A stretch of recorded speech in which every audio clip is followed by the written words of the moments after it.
Confidence एक ऐसी skill जिसे हर कोई पाना चाहता है, लेकिन हर इंसान उसे अचीव नहीं कर पाता। तुमने नोटिस किया होगा कि कुछ लोग रूम में एंटर होते ही अटेंशन ग्रैब कर लेते हैं। वहीं दूसरी तरफ कुछ लोग ऐसे भी होते हैं जो चाहे कितना भी बोलें, लेकिन बदकिस्मती से वो इग्नोर किए जाते हैं। क्या इन दोनों टाइप के लोगों में टैलेंट का डिफरेंस है? नहीं, फर्क है तो बस कॉन्फिडेंस का। मान लो एक बंदा है जिसका नाम है डेविड, वहीं दूसरी तरफ डेविड का दोस्त है जेम्स। अब डेविड और जेम्स के अंदर बराबर का टैलेंट है, लेकिन एक दिन डेविड नोटिस करता है कि यार जेम्स तो बिल्कुल मेरे जैसा है और मैं भी बिल्कुल जेम्स की तरह हूँ, तो साली ये लोग जेम्स की बातों को इतने गौर से कैसे सुनते हैं, जबकि मेरी बातों को एक बच्चा भी सुनना पसंद नहीं करता। अब डेविड कई वीक्स तक नोटिस करता है कि लोग जेम्स की बातों को ज्यादा अटेंशन देते हैं, उसकी बातों को सुनते हैं, मानते हैं एंड उसे रिस्पेक्ट भी देते हैं। वहीं पर एक मैं हूँ बिल्कुल निठल्ला। अब डेविड से रहा नहीं गया और वो अपने एक दूसरे दोस्त रॉबर्ट से पूछ बैठा, बता भाई तुझे मुझमें और जेम्स के अंदर कोई डिफरेंस दिखता है? रॉबर्ट ने कहा हाँ दिखता है। फिर डेविड ने दोबारा पूछा, हम दोनों में ज्यादा टैलेंटेड और इंटेलिजेंट कौन है?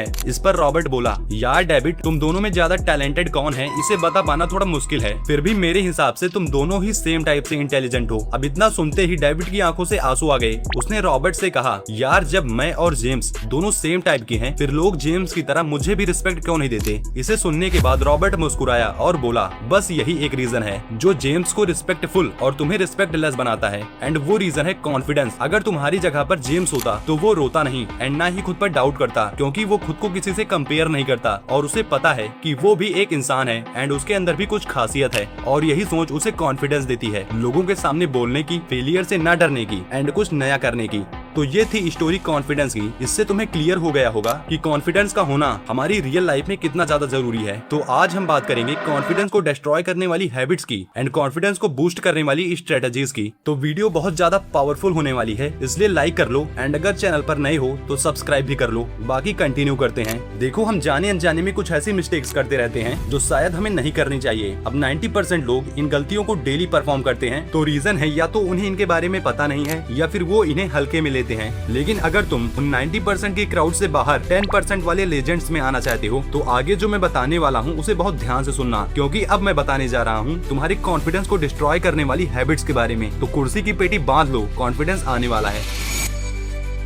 नंबर 1, कंपैरिजन, यानी कि दूसरों की लाइफ से खुद की तुलना करना। इसी पर अमेरिका के 26th प्रेसिडेंट थियोडोर रूजवेल्ट कहते हैं, comparison is the thief of Joy. इस कोट का मतलब है, जब तुम दूसरों की लाइफ से खुद की तुलना करते हो तब तुम खुद ही अपनी सोच को बर्बाद कर रहे होते हो, क्योंकि दूसरों की लग्जरी, लुक्स, पैसा, लाइफ स्टाइल, इन सबको अपनी लाइफ से कंपेयर करने के बाद तुम्हें मिलती है सैडनेस, और तुम सोचते हो कि दूसरों के पास ये सारी चीजें हैं तो फिर मेरे पास क्यों नहीं? एंड यही सोच तुम्हारी कॉन्फिडेंस यानी कि आत्मविश्वास को नीचे जमीन में घुसा देती है। Number 2, avoiding challenges. जब तुम मुश्किल काम, रिस्क या अनकंफर्टेबल सिचुएशन से बचने लगते हो तब धीरे धीरे तुम अपना ही कॉन्फिडेंस तोड़ देते हो। अब इसी पर जॉन ए सेड का एक कोट याद आता है, A ship is safe in the harbor, but that's not what ships are for। कहने का मतलब, एक शिप जब तक हार्बर में रहता है तब तक वो बिल्कुल सेफ रहता है, ना कोई स्ट्रगल, ना कोई रिस्क। लेकिन क्या एक शिप का काम यही है, हार्बर में खड़े रहना? नहीं। देखो, शिप का मेन पर्पस होता है वेव से टकराना, तूफानों का सामना करना, एंड ठीक यही फॉर्मूला ह्यूमन लाइफ में भी अप्लाई होता है। तुम चैलेंजेस को अवॉइड करते हो, रिस्क लेने से डरते हो, अनकंफर्टेबल टास्क नहीं करते हो और फिर बोलते हो मुझे कॉन्फिडेंस नहीं मिला। बाकी नंबर 3, खुद से खुद के बारे में छोटी बातें करना। देखो, तुम्हारा कॉन्फिडेंस तुम्हारी सिचुएशन से ज्यादा तुम्हारी थिंकिंग से कंट्रोल होता है। मान लो तुम हर बार बोलते हो नहीं मुझसे नहीं होगा, तब तुम्हारा ब्रेन इसे एक्सेप्ट कर लेता है और इसी पर कहते हैं whether you think you can और you think you can't, you are right. अब मुझे कमेंट्स में बता के जाना ये लाइन किसने बोली थी, देखता हूँ तुम्हारे अंदर जरा भी अक्ल है या नहीं। बाकी आते हैं लास्ट पॉइंट पर, नो गोल्स। देखो, कॉन्फिडेंस को डिस्ट्रॉय करने में सबसे बड़ा हाथ गोल्स का होता है। मान लो तुम सुबह सुबह उठते हो, तुम्हारे अंदर ना कोई गोल्स है ना ही डायरेक्शन, तुम दिन भर इधर उधर टाइम पास करते हो और दिन के एंड में तुमसे याद आता है कि आज भी कुछ प्रोडक्टिव नहीं किया, फिर रोज की तरह वही गिल्ट, स्ट्रेस, सैडनेस। इसीलिए याद रखना, no goals is equal to no direction is equal to no progress is equal to no confidence. तो ये थी हमारी वो मिस्टेक्स जो तुम्हारे कॉन्फिडेंस को इंस्टेंटली लो करती हैं, एंड इन्हें कंप्लीट करने के बाद हम बढ़ते हैं दूसरी साइड की ओर, जिसमें हम जानेंगे कि अगर तुम्हें अपने कॉन्फिडेंस को बूस्ट करना हो तो क्या करना चाहिए। लेकिन उसके पहले 5 सेकंड का टाइम निकाल कर कॉमेंट में फेस 1 कंप्लीटेड लिखो। ताकि तुम्हारी ब्रेन को भी सिग्नल मिले कि तुमने कुछ प्रोग्रेस की। बाकी बात करते हैं सॉल्यूशंस की। देखो कॉन्फिडेंस बिल्ड होता है इन 3 हैबिट से। Number 1, small wins. देखो कॉन्फिडेंस एकदम से बड़ा काम करने से नहीं आता। डेली की छोटी छोटी अचीवमेंट्स कॉन्फिडेंस को बिल्ड करती हैं। अब मान लो तुमने जिम स्टार्ट किया एंड तुमने खुद से एक चैलेंज किया कि आज मैं 20 पुशअप्स मारूंगा एंड तुमने अपनी 20 पुशअप वाली लिमिट को तोड़कर 25 पुशअप लगा दिए। इससे तुम्हारे ब्रेन को सिग्नल मिला कि हाँ, मैं अपने कमिटमेंट्स को पूरा कर सकता हूँ, और इसी फीलिंग को कहते हैं कॉन्फिडेंस, यानी कि मैं चैलेंजेस को एक्सेप्ट कर सकता हूँ। तो यही है पॉइंट नंबर 1। कॉन्फिडेंस डेली की छोटी छोटी विंस से बिल्ड होता है, ना कि भारी भरकम कामों से। बाकी आते हैं सेकंड पॉइंट पर, एक्शन ओवर थिंकिंग। देखो तुम जितना ज्यादा सोचोगे डर उतना ही बढ़ेगा, जबकि एक्शन डर को तोड़ता है। मान लो तुम किसी लड़के या लड़की से बात करना चाहते या चाहती हो, लेकिन तुम्हारा दिमाग बोलता है कहीं उसने मुझे इग्नोर कर दिया या फिर मैं उसके सामने कूल नहीं लगा तो मेरा सारा ऑरा मिट्टी में मिल जाएगा। जबकि रियलिटी ये है कि जब तक तुम सामने वाले से बात नहीं करोगे तब तक तुम्हारा डर खत्म ही नहीं होगा। तो अब क्या करें? देखो सिंपल, ऐसे केसेस में तुम्हें सामने वाले के पास जाना है एंड रैंडमली उससे कुछ क्वेश्चन करना है। पूछने का मतलब क्वेश्चन जेन्युइन होना चाहिए, नहीं तो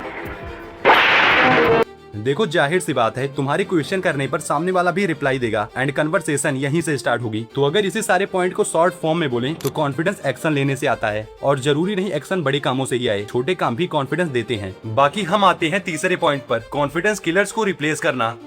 देखो सिर्फ बिल्ड नहीं करना है, जो डिस्ट्रॉय कर रहे हैं उन्हें अपनी लाइफ से हटाना भी जरूरी है। कहने का मतलब आज और अभी से उन बैड हैबिट्स को अपने ब्रेन एंड लाइफ हर जगह से निकाल दो जो तुम्हारे कॉन्फिडेंस को लो करती हैं। लाइक ओवर थिंकिंग करना, दूसरों से खुद की लाइफ को कंपेयर करना, खुद के बारे में छोटी छोटी बातें करना। आज ही इन चीजों को एक बॉक्स में पैक करो एंड हमेशा के लिए दफन कर दो, और मैं गारंटी लेता हूँ कॉन्फिडेंस आएगा ही आएगा। तो आज से सिर्फ एक हफ्ते के लिए इन सारी बातों को पॉइंट टू पॉइंट फॉलो करो, खुद पर यकीन करो, अनकंफर्टेबल होने से डरो मत, फिर चाहे वो लोग हों या सिचुएशन। डेली खुद को इम्प्रूव करो, खुद पर काम करो, ज्यादा सोचो मत, एक्शन लो, कंपैरिजन बंद कर दो, प्रोग्रेस पर ध्यान दो, और मेन बात, कभी खुद को अनकैपेबल मत समझो, क्योंकि कॉन्फिडेंस तब तक नहीं आता जब तक तुम रेडी फील नहीं करते, बल्कि कॉन्फिडेंस तब आता है जब तुम एक्शन लेते हो। इसलिए परफेक्ट मूवमेंट का वेट मत करो, आज और अभी से छोटे छोटे स्टेप्स लेना जरूरी है, और मात्र 1 महीने के अंदर तुम completely different and confident version बन चुके होगे। तो अब डिसीजन तुम्हारा। एंड अगर तुम सच में रेडी हो तो कमेंट में लिखो आई एम कॉन्फिडेंट, क्योंकि डर के ऊपर से ही तुम्हारी असली लाइफ स्टार्ट होती है। बाकी चैनल को सब्सक्राइब कर लेना, वीडियो को लाइक कर लेना, एंड इस वीडियो को अपने उस दोस्त के पास जरूर भेजना जिसे इसकी सबसे ज्यादा जरूरत है। बाकी मिलते हैं इसी तरह की एक नई इंस्पिरेशन के साथ, तब तक के लिए